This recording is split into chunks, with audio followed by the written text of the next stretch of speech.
خود نبود خوراک و خسک نمدو خورپوشتکی دوستانی جانی بودند. روباه به دوستی آنها حسد برد و خواست هر دو را جدا سازد. اول او نزد خوراک آمد. خوراک در تپاچه زنبوروغ میچید. روباه پرسید: خوراک های خوراک، میدانی خسک در حق تو چی ها میگوید؟ میدانم، جواب داد خوراک. روباه گرنگ شد و این جواب را انتظار نبود، زیرا او به خوراک گپی دروغ و بافته خود را گفتنی بود. این گپا را حالا کسی نمیداند و تو از کجا میدانی؟ پرسید روباه.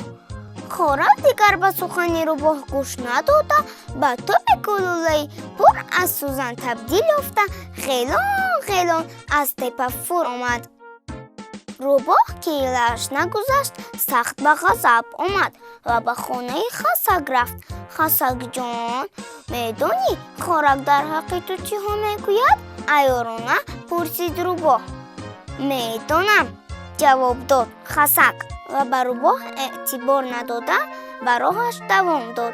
زاغ پیره که در شاخ درخت نشسته رفتار روباه را تماشا میکرد گفت: خودت را اینقدر عذاب نده، نخود که یک چیز عادی را نفهمی. دوستی حقیقی میداند که دوستش در باره وی یگان گپی بد نمیگوید.